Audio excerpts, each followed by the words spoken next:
Thank you so much for having me. I'm really excited to be here. So before I talk, I actually just want to say I went to Reed College for 1 year, like many others for only a year, in 1993. So this is actually, I visited one more time in 94, but this is my first time back at Reed College and actually in Portland since then. So I am really, it has been just kind of a whirlwind of memories and nostalgia. And I remember sitting in this room for Hume 110, and it's just, the whole day is very surreal and weird. But so I'm really happy to be here, and I really want to thank Alex for bringing me. I actually met Alex in grad school when I was doing my master's, and he was doing his PhD at Stanford, and so we've known each other for a long time now. So thank you so much. I really am happy to be here. And also, I'm really excited about your comments because I'm at the stage where I'm putting this book manuscript together, and so feedback is, really welcomed and helpful and useful. And so, I really I look forward to your comments. Let's see, which slide are we on? Okay, so there we have Osama bin Laden, right, leader of Al Qaeda, killed in a raid May 2nd, 2011, in Abbottabad, Pakistan. This is Anwar al-Awlaki. He was an American.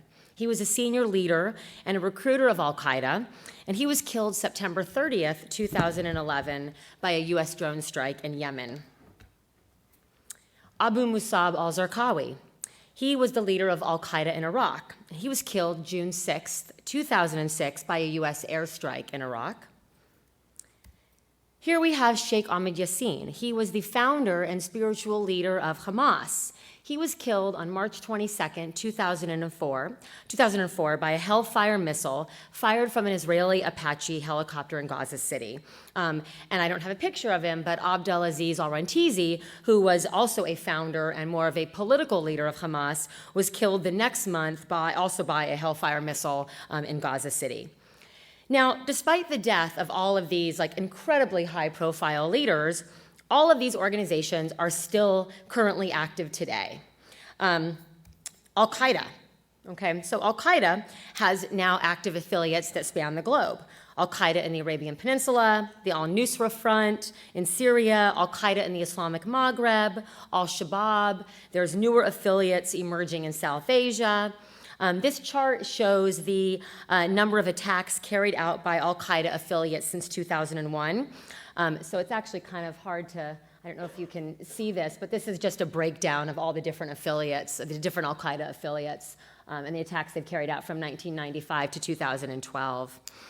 So you can see, Al-Qaeda is obviously still very active, and there's been a large increase in starting in 2012, and we don't have the data to show it here, but the numbers are still increasing. Here we have Hamas. Okay, so Hamas, 2 years after the deaths of Yassin and Rantizi, the group's founders, Hamas went on to win a majority of seats in the Palestinian Legislative Council in 2006. Israel, which has been targeting Hamas leaders consistently since 1988, shows, the group is still carrying out attacks. And in fact, there's been an escalation in the frequency of the attacks over time. And I'm not sure if I'm going to have time, but I was going to talk a little bit more about the Hamas case more in depth later on in my talk.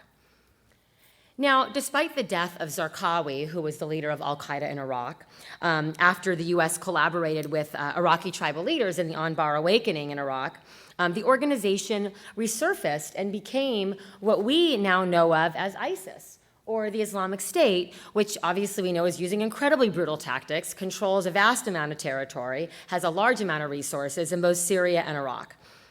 Now, even cases that are seen as sort of classic examples of decapitation successes, when you look inside, it's actually much more complicated than it seems. So I'm just going to mention a few that are commonly cited in the literature as these are the successes. These are the times when it's worked.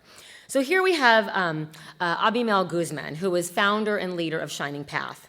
He was captured in 1992 in Lima by Peruvian authorities. Now here you see pictures of him, right, in a tiger cage, actually. He's in a tiger cage in striped prison attire. And these images were broadcasted widely. And this was a real demoralizing and humiliating blow to, obviously, Guzman, but also to the organization. And his arrest is oftentimes seen as like the beginning of the end for the Shining Path. But Shining Path still continued to carry out terrorist attacks.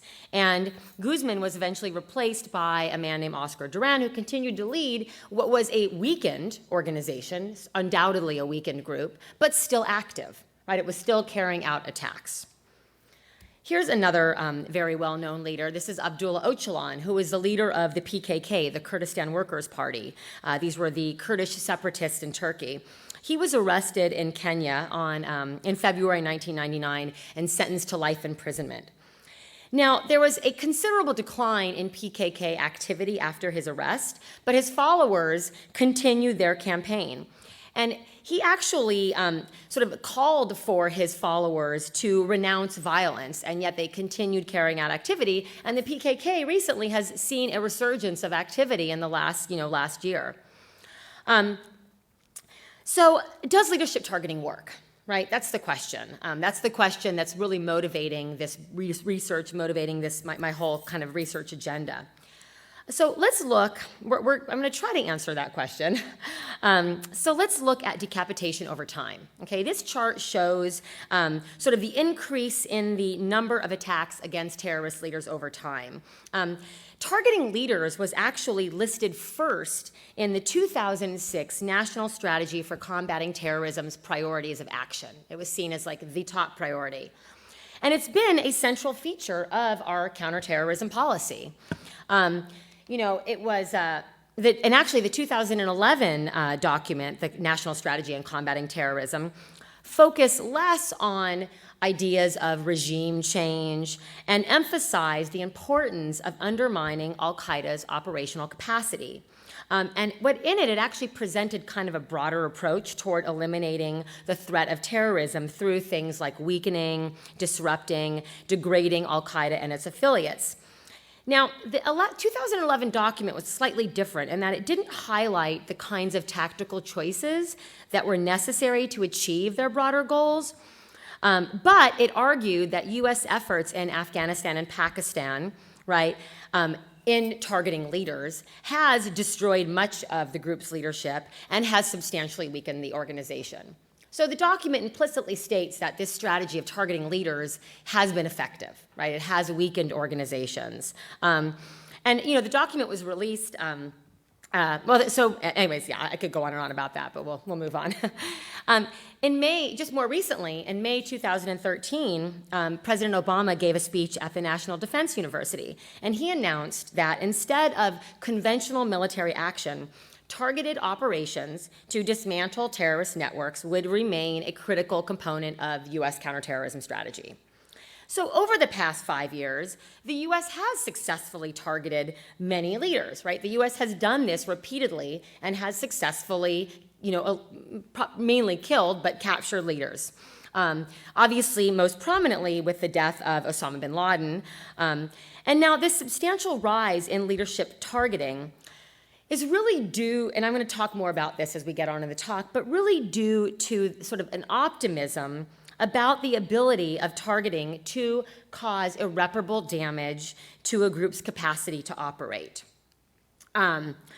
And both academics, it's not just policymakers, right? Both academics and policymakers have claimed that killing leaders, removing leaders is an effective way to combat terrorism. So immediately following the death of Zarqawi, who I talked about before, right, in 2006, President Bush announced that al-Qaeda had been dealt a severe blow. This is the language that's used like consistently after high-level leaders are targeted.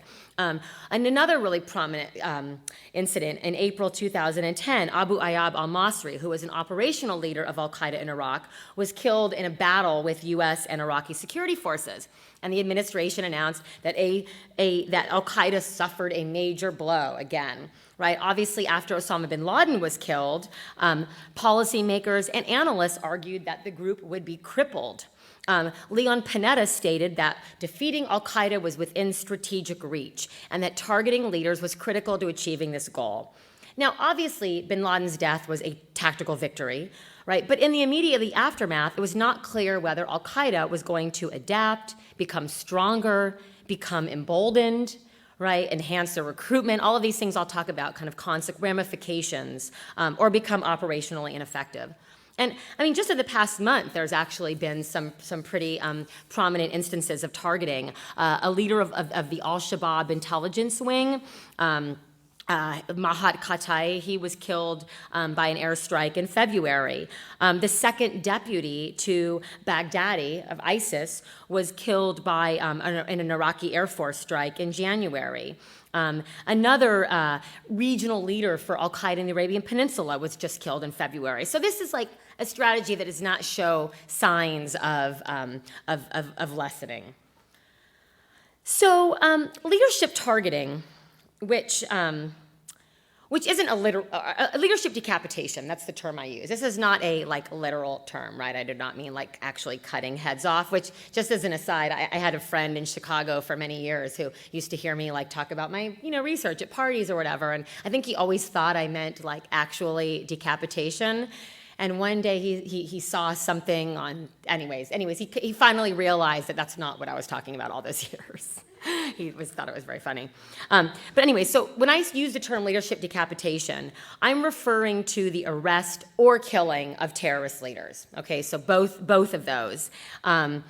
So just kind of to get the terminology right. So the puzzle that's kind of motivating this is, why does decapitation work in some cases, like as I mentioned, it was sort of more effective in weakening shining path, but not in Hamas, right? Why do some groups persist and other groups collapse? What makes organizations more or less resilient to destabilization through leadership targeting? So that's kind of the puzzle that's motivating it. So the research questions that I want to know, right, what I'm trying to figure out in this whole project is not only is decapitation effective, but identifying when it's effective, right? Because sometimes it does work. In certain cases, it has worked to cause a group to be significantly weakened, or in a more extreme cases, to completely fall apart. And then ask, does decapitation weaken the operational capacity of a group? Its ability to carry out really lethal attacks or really damaging attacks. And then identifying the mechanisms through which decapitation operates. So now I want to talk about some of the existing explanations for why it's become to be seen as this really effective way of targeting terrorists or targeting terrorist organizations. So the belief that militant leaders are charismatic, right? That they have some kind of divine or supernatural qualities that makes them irreplaceable is often used to justify these operations. Weber, who we all read often and read when we talk about organizations and charisma, Weber argues that charisma is something that's beyond everyday routine. It's a quality whereby this individual is treated as if they are endowed with having supernatural, superhuman, or some kind of exceptional powers. And so the group's followers submit because they believe in the extraordinary powers of that individual. So an example that people often point to is Shoko Asahara, who was leader of Shinrikyo. This was the Japanese group that released sarin gas in the Tokyo subway in 1995. Now, he was treated as a deity with godlike qualities by his followers. So from this perspective, the susceptibility of organizations to leadership targeting is a function of individual qualities that are inherent to the leader. So organizations headed by charismatic leaders are seen as being inherently fragile because they depend on this one person with these unique attributes. And so the leader is seen as providing the basis for a group's strength and cohesion through agenda setting, through maintaining successful recruitment policies. But there's some problems with this approach, okay, with this kind of explanation. So these theories would really overpredict the success of decapitation, right? But it doesn't always work. Sometimes it works and sometimes it doesn't. And second, as I'm going to talk later in the presentation, Religious organizations, which you would often think might be more likely to be headed by these kinds of charismatic leaders, are actually more resilient than other kinds of organizations to this particular strategy. But really, this belief in the fragility of charismatic authority has really underscored a lot of the optimism about leadership targeting today. So now I want to talk about my argument and what I think explains the variation in when targeting works and when it doesn't work. So in order to explain when targeting is more or less likely to result in the decline of a group, I argue that the susceptibility of an organization depends on two factors, two primary variables: bureaucratization and communal support. And so decapitation is not likely to cause the demise of these groups that are sort of have these bureaucratized administrative functions or that have high levels of communal support. It's these organizations that should have an easier time regrouping and kind of reorganizing after experiencing external shocks like decapitation. And I'm going to talk about each of these mechanisms in turn. Okay, so first I'll talk about bureaucracy. So the extent to which a group is bureaucratized can really account for whether or not decapitation is likely to succeed or fail. And so bureaucratized groups tend to be organizations that are characterized by having organizational diversification, a clear delineation of duties and powers within the organization. As groups become larger and more complex, they often adopt these kinds of features to make themselves, easier to manage. And so you often see like a clear division of administrative responsibilities, functional divisions. Bureaucratized groups have a hierarchy of authority. They have stable structures of rules, policies, right, standard operating procedures. And these can also increase a group's capacity for organizational learning. So it's these factors that should contribute to a group's stability and efficiency, and they should be more likely to be able to withstand the sudden removal of a leader, that sudden external shock. So it's these factors that I mentioned that kind of increase a group's stability. So this is just kind of a little diagram on what I see as the logic. So you've got things like, succession mechanisms, right, which bureaucracies often have in place, rules, diversification of duties, standard operating procedures, sort of create a sense of organizational stability, which then makes the group more resilient. So that's just kind of the logic of it. Now, there's things that we can look at to see if a group is bureaucratic, right? Because it's hard to know exactly. I mean, terrorist groups, right? Part of what makes them continue to operate is staying clandestine and hidden. But there's things that indicators we can look at to see if a group is bureaucratized in some way. So you could look at its organizational complexity. Does it have different wings? Right? Does it have a military wing, a policy wing, a social media wing? These kinds of would be kinds of indicators. You can also look at a group's ability, sort of its infrastructure, right? And oftentimes we see groups providing social services, right, in a very real way. So an organization like Hamas or Al-Qaeda in the Arabian Peninsula, right? These were organizations that were providing social services, and oftentimes that necessitates a kind of infrastructure that bureaucracies can enable.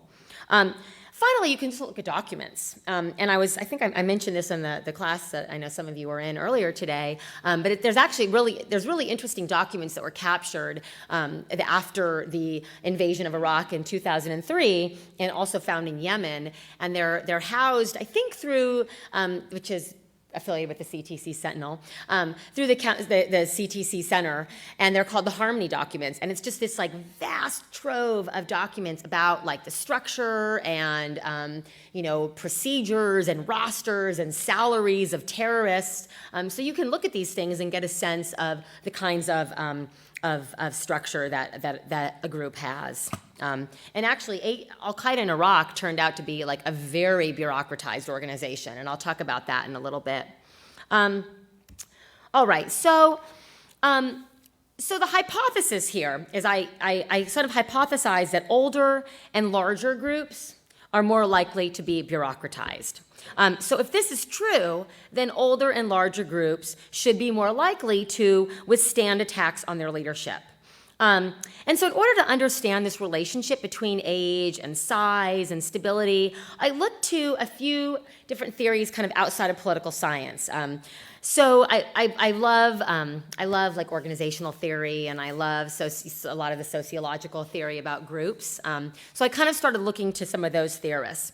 And so Arthur Stinchcomb, I'm sure some of you have, read him in your classes. He has this idea of the liability of newness. And it's the idea that there are certain factors that contribute to the failure of young organizations. I also looked at, business management literature. Some of the arguments there are that, like, as an organization ages, it becomes it becomes sort of more likely that it's going to develop bureaucratic traits, right? That bureaucracy it becomes necessary in order to manage older and larger groups. Other studies in business management have just argued that older groups just tend to be more stable and more efficient. Now, interestingly, and this is where I always find kind of an odd tension, is that older and larger groups also often tend to be more decentralized in their kind of structure, and particularly militant groups, clandestine organizations. But they still maintain bureaucratic traits. So they're kind of hierarchical at the upper levels of the organization, where they have these administrative functions and clear succession mechanisms in place and organizing the operations of different aspects of the organization. But at the operational level, they tend to be more decentralized. And I call these kind of quasi-bureaucracies. I'm trying to think of a better term for it. I'm terrible at titles and terms, so if anyone can help me, I'd love it. But it's these quasi-bureaucracies that tend to be really exceedingly stable. So basically, I used age and size as proxies for bureaucracy, okay? So the next variable I want to talk a little bit about is popular support. Now, like bureaucracy, communal support is also really essential to understanding a group's ability to withstand attacks on their leaders. And so groups with high levels of support have an easier time getting resources that they need in order to carry out really effective campaigns.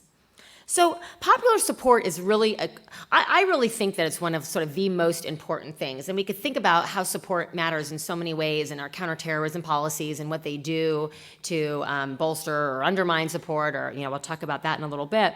But, it's been widely argued that effective insurgencies really need vast amounts of popular support. That was the original kind of rhetoric we heard when, thinking about going into Iraq, was this idea of, winning hearts and minds, right, as like a primary component in undermining the strength of insurgent groups. And so groups with more support are more likely to be seen as legitimate, which can further increase their strength and effectiveness. So how does support contribute to organizational resilience or stability? So support allows groups to get information, right, from their communities, resources. I mean, it sounds very basic, but these are like all things groups need. Terrorist groups need information, resources, recruits, right? They need to be able to like continually replenish their recruits because, they're being, killed. And it allows groups to operate covertly. So having support can allow groups to avoid detection or surveillance or even targeting by providing, local communities can, provide places to hide or safe houses, like just basic things that groups need. Another really interesting factor here is thinking about social preferences for violence in the societies where groups are operating. So support for violence can actually encourage groups to carry out more violent campaigns. And that's a really powerful argument. Actually, a good friend of mine, Mia Bloom, who's another terrorism scholar who studies suicide terrorism, makes this point, I think, very eloquently, and that societies where states carry out very heavy-handed tactics, right, where the states are like coming down really hard on the terrorist groups, tend to have a higher tolerance for violence, which is very interesting when we're thinking about our counterterrorism policies and the long-term ramifications of what we're doing. And support is also necessary for groups to continue their political and ideological relevance, right? That's critical. You need to have that kind of support in order to keep the doctrine going. So I looked at a couple of theories. I don't think I'll go into all of them right now because I want to leave time to talk about the findings. But I looked at a couple of really interesting sociological theories to understand the mechanisms for communal support.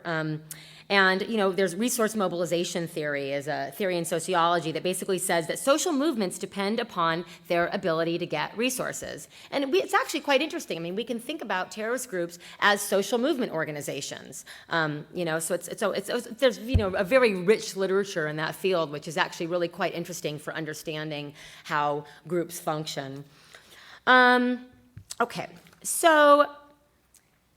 Here's just kind of a, just another little sort of, chart for thinking through. So groups that are, highly embedded in their communities have more access to resources, protection, and security, which again should contribute to their resilience.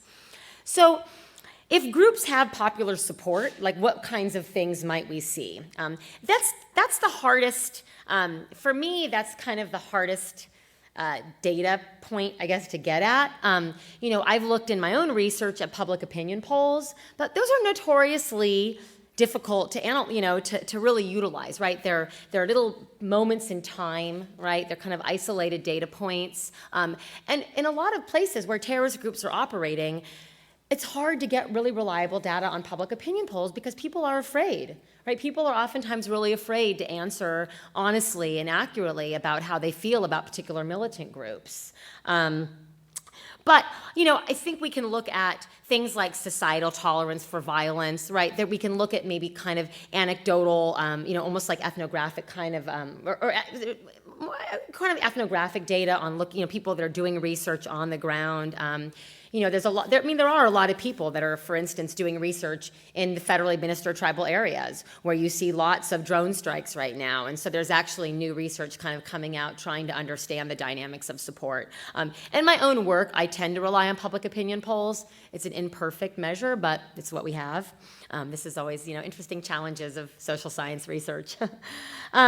So I hypothesized that religious and separatist groups should actually have more support than, I call them ideological groups just for the sake of simplicity, but I mean here like left-wing or right-wing organizations. So you can think of many of the kind of Leninist, Marxist organizations that were active in Western Europe and in Latin America in the 60s and 70s. I just call those ideological groups, right-wing groups as well. Actually, in the data I'm working on now, I parse out group type in a much more precise way. But this is kind of just as a first cut.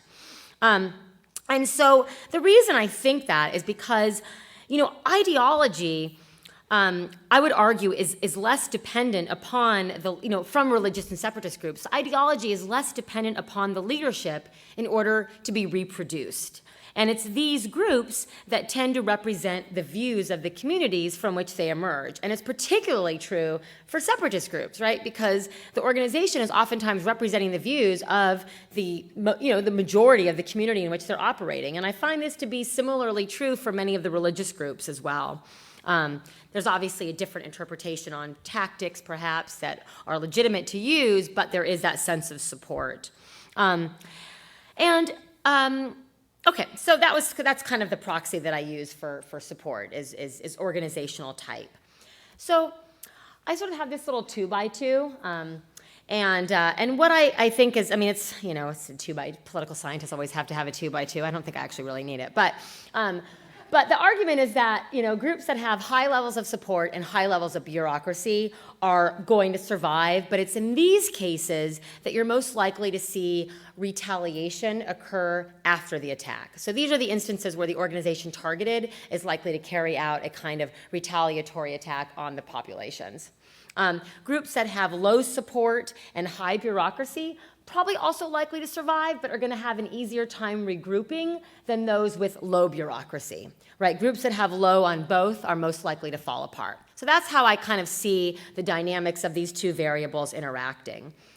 So in order to understand this, let me just get to, in order to understand this, I put together, actually, I meant to do this is a much older slide, but So this data that I'm presenting here is from an earlier kind of analysis where I looked at 300 instances of targeting against 96 groups. So right now I'm actually in the process of finishing this data collection project for the book, and I have, I don't know, probably about 1,200 instances of targeting against 100 and something organizations. But I also look at groups that haven't been decapitated, right? Groups that haven't been targeted on the same variables in order to really try to get at a sense of variation, to really understand when it works and when it doesn't. So the results that you're seeing are from this earlier analysis, but actually I just kind of ran the statistical analysis, and the findings are largely the same, and in fact a little more robust, and there's also kind of some interesting variance in the middle of some of these variables that I'm trying to figure out how to explain. So I can talk about some of those as I go along.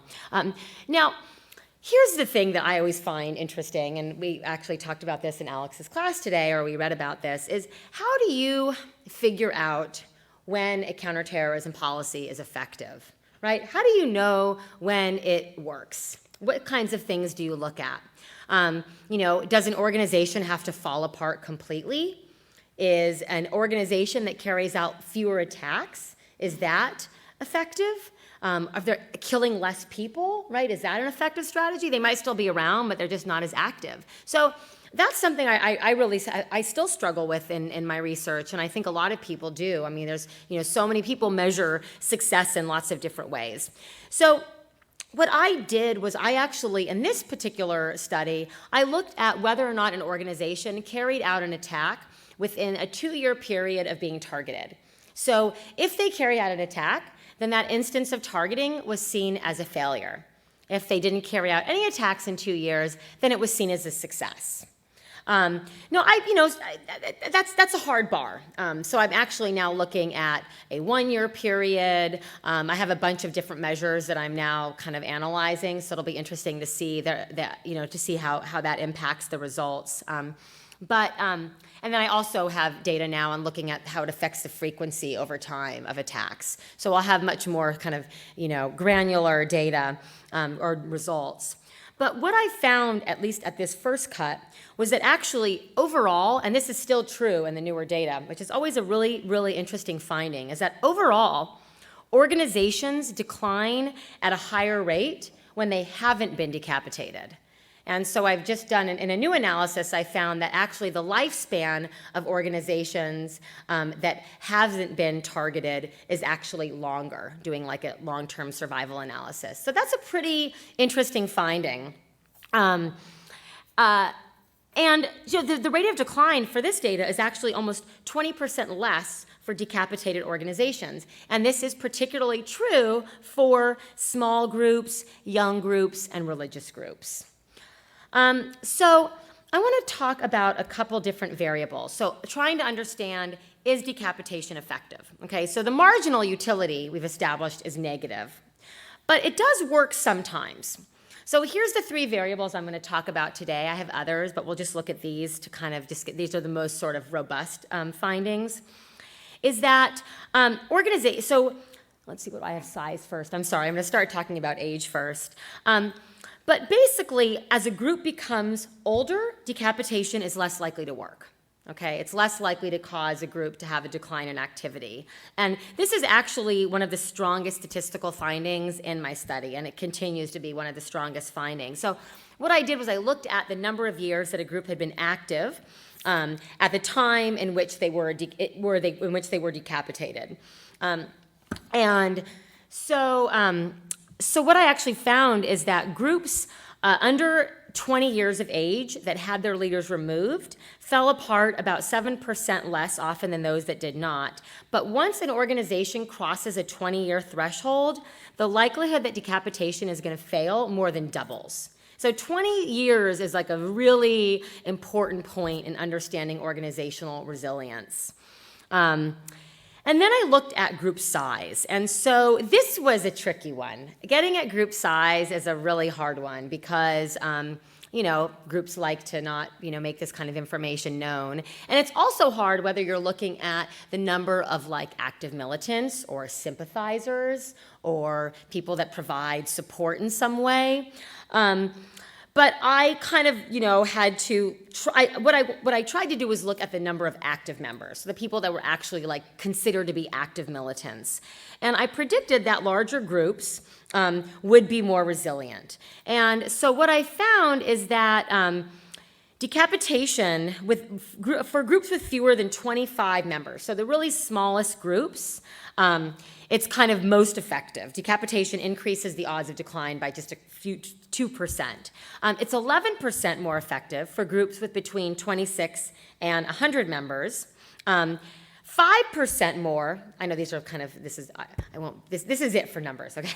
5% more for groups with between 101 and 500 members. But then, once a group gets over a membership of 500, the utility of decapitation is always negative. And for groups with between 500 and 1,000 members, decapitated groups fell apart 46% less than they would otherwise, right, not having been targeted. So then I looked at organizational type, and I mentioned I classified for this study groups as religious, separatist, and ideological. And I predicted that the ideological groups would be the easiest to destabilize, religious and separatist the hardest.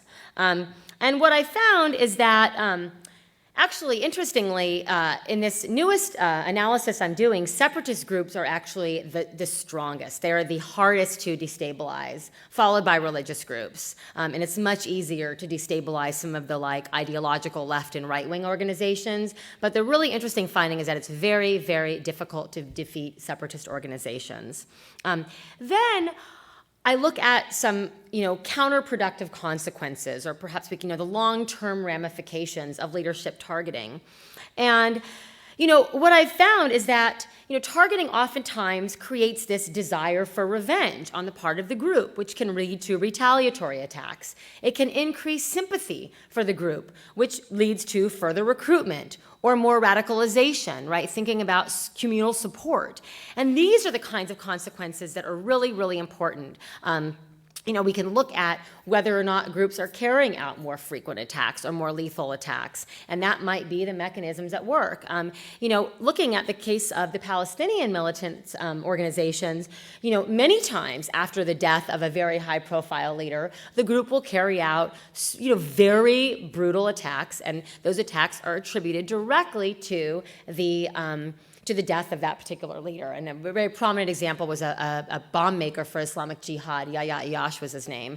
And his death was, directly, the attacks that occurred after his death were attributed directly to his death. And this happens a lot.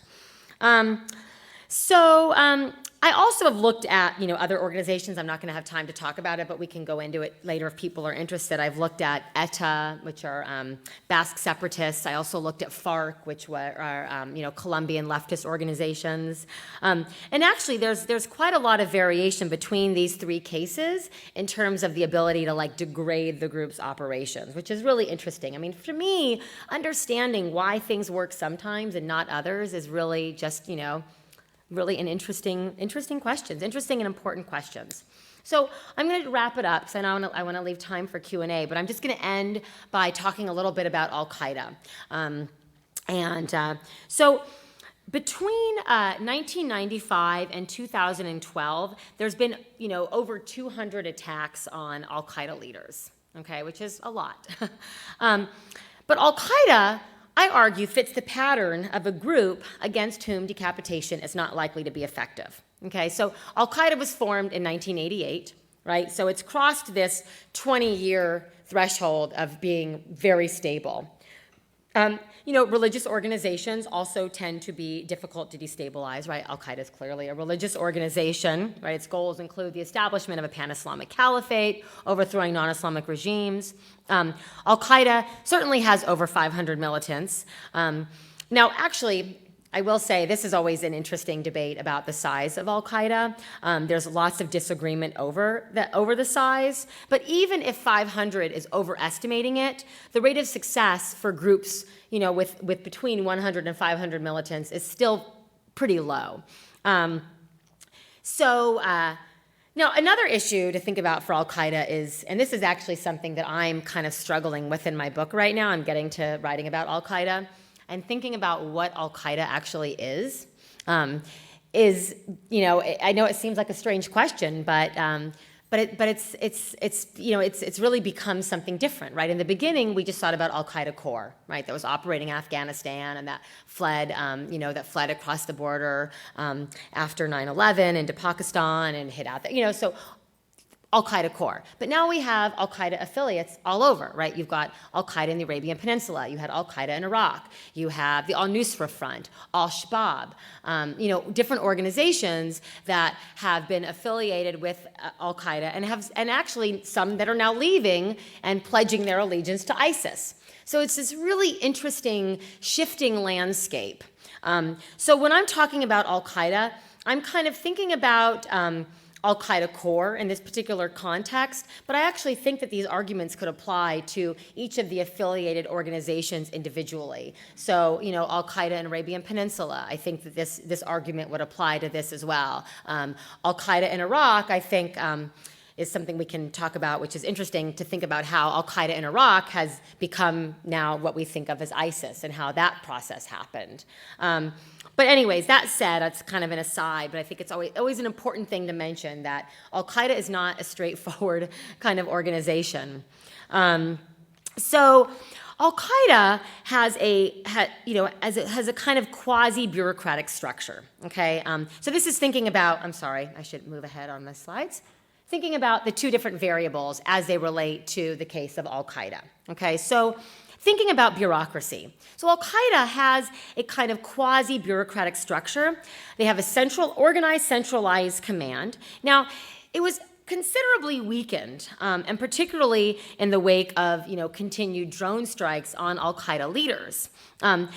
And, while we have a sort of largely decentralized group, there are these hierarchical elements in place at the upper levels of the organization that should increase its resilience, right? After the death of bin Laden, it was clear that Zawahiri was going to be the leader, right? There was no question about that. So they has these kind of succession mechanisms in place, right? Thinking about ISIS, right? If Baghdadi is killed tonight, there is certainly a number two who is going to assume power, right? That is a given. So these kinds of organizations, even if ISIS obviously is a very different beast, and that it's has a much stronger hold over a defined piece of territory than Al Qaeda ever has. So I think it's even harder to destabilize an organization like ISIS, right? I think it's even more, and I think it has even more capacity to result in these kind of retaliatory, adverse consequences. Now, interestingly, when I was talking about the Harmony documents, after the invasion of Iraq, it became really clear that AQI had a very well-structured bureaucracy. They really surprisingly did. I was kind of shocked when I started going through the documents. And same thing with Al-Qaeda in the Arabian Peninsula. They have forms that terrorists have to fill out, if they want to go on leave or something. I'm saying this tongue in cheek, but I'm actually being kind of genuine. They have lots of paperwork, which is really, really quite interesting. So now I want to talk a little bit about popular support. So the influence of Al-Qaeda's ideological claims, I think, made it really more likely to withstand targeting efforts. And I think this is even more true now that we think about ISIS. The ability of ISIS to use an ideological agenda to recruit from globally has been very powerful, right? So the importance of that kind of that claim, that the ideology really transcends the organization itself. Right, you have people talking about, the kind of Salafist ideology, right? That it's beyond just what the organization is. The ideology is not dependent upon a particular person's charisma, right, or a particular person's interpretation of Islam. Osama bin Laden did an incredible job at broadening the appeal of Al Qaeda and making this ideology resonate beyond him, right? That it existed without him. Even beyond communities in which Al-Qaeda is operating, we now see lots of small groups with no formal ties who support this particular ideology, right? The kind of lone wolf attacks we're seeing, which is a really interesting, phenomenon. There's been, really prominent attacks have been kind of attributed to the resonance of this ideology. There was the July 7th, 2005 attacks on the London Underground, the Christmas Day bombing attempt, right? There was the cargo plane bomb plot. I don't know if you remember that in 2012, just a few years ago. So the idea is that Al-Qaeda has a really sophisticated propaganda operations that provide support for the group, right? That broaden this kind of support beyond just the local communities where the organization is waging a kind of war. Now, public opinion polls are interesting here, okay? There's kind of mixed support for goals.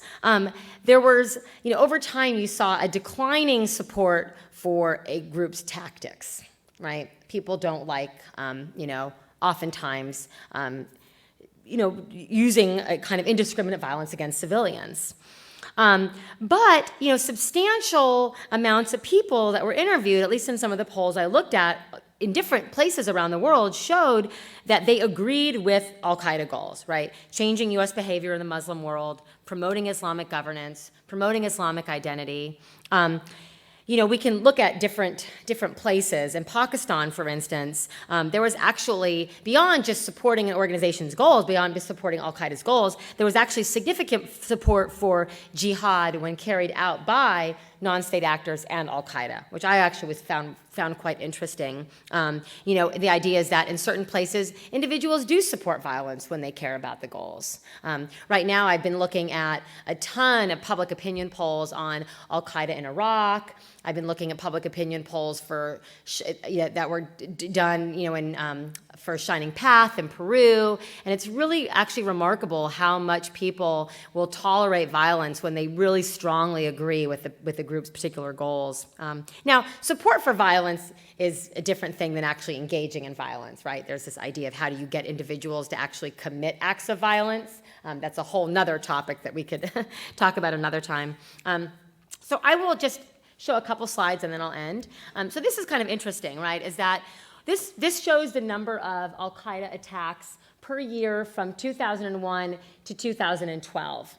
And you can see, right, 2006, there was actually a big decline, and I think this had a lot to do with Iraq and the Anbar awakening and the decline there. But you can see like a pretty sizable, a pretty steady increase. And in fact, in years where there was like really sizable targeting efforts, there was really only one decline, 2006, and then a little bit in 2009, right? In most years, there was an increase after a group saw lots of targeting.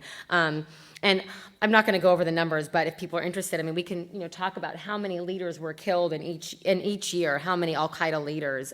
Interestingly, there was like 33 leaders killed in 2010, 23 in 2011, and then we see a huge spike in 2012. Here's a chart on Al-Qaeda attacks broken down by affiliated organization, which is just kind of interesting to see who's carrying out the most attacks. And this is a chart on Al-Qaeda casualties. Obviously, 2001 is, the big spike there. But, there's a lot of casualties per year, right? We're talking about, in the thousands. So it's, anyway, so, the kind of like, I guess I'll wrap it up. I really truly believe that, we need to really think through our counterterrorism policies, right? And not just think about the efficacy of them, whether they're working, because as I've found, I don't think that it's an effective strategy, right? But also thinking about whether or not they have adverse consequences, right? What are the long-term ramifications of what we're doing? Do our tactics, right, do the kinds of things that the kinds of policies that we've chosen to use to target terrorist groups, is it providing more support for the group? Is it increasing attacks, right? Is it providing a kind of more, an environment where people just have, groups have a lot more support, which is critical. So I'll wrap it up. I look forward to your questions. Thank you for listening.